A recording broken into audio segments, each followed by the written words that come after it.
நோன்பு காலங்களில் இடம்பெறும் குர்ஆன் போட்டிகளில் கலந்து கொள்ளலாமா என்று அடுத்து ஒரு கேள்வி தொடுக்கப்பட்டுள்ளது. இஸ்லாமிய அறிவை பெருக்குவதற்கு, அந்த விடயங்களில் ஆர்வமூட்டுவதற்கு நான் அறிந்த வரையில் இது போன்ற போட்டிகள் நிகழ்த்தப்படுகின்றன. நோக்கம் நல்லதாகும், இதில் எந்த தவறும் கிடையாது. மக்களுடைய பலவீனம் காரணமாக எப்போதுமே இந்த போட்டிகளில் கிடைக்கின்ற பரிசுகளைத்தான் அதிக குறியாக கொள்கின்றார்கள். அது மக்களுடைய பலவீனமாகும்.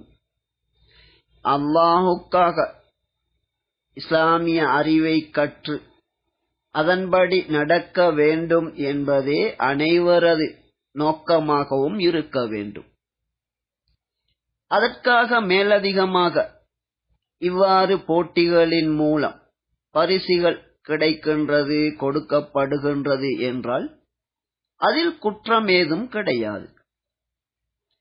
எனவே இஸ்லாமிய அறிவை வளர்ப்பதற்காக நடத்தப்படுகின்ற இது போன்ற போட்டிகளிலே கலந்து கொள்வதில் எந்த குற்றமும் கிடையாது.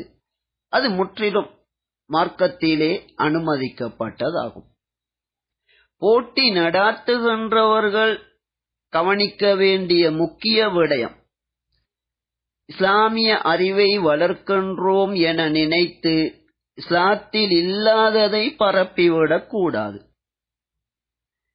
கேள்விகள் அனைத்துமே அல் குர்ஆன், சஹீஹான ஹதீஸிலிருந்து இந்த இரண்டும் கூறுகின்ற உண்மைகளை மக்களிடம் பரப்புவதற்காக, அந்த விடயத்தில் மக்களுக்கு சொல்லப்படுகின்ற விடயம் அது குர்ஆன் சஹீஹான ஹதீஸில் உள்ளதா என்பதை மிகவும் ஊர்ஜிதப்படுத்தி இது போன்ற போட்டிகளிலே கேள்வியாக வைப்பதென்பது அவர்களுடைய முக்கிய கடமையாகும்.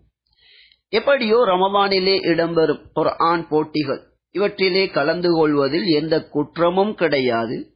அது ஒரு சிறந்த விடயத்தை நோக்கமாக கொண்டு நடாத்தப்படுகின்றது. அந்த நோக்கம் தவறிவிடாமல் அதனை நடாத்துபவர்கள், அதில் கலந்து கொள்பவர்கள் ஈடுபடுவார்கள் என்றால் அது மிகச் சிறந்த காரியங்களில் ஒன்றாகும்.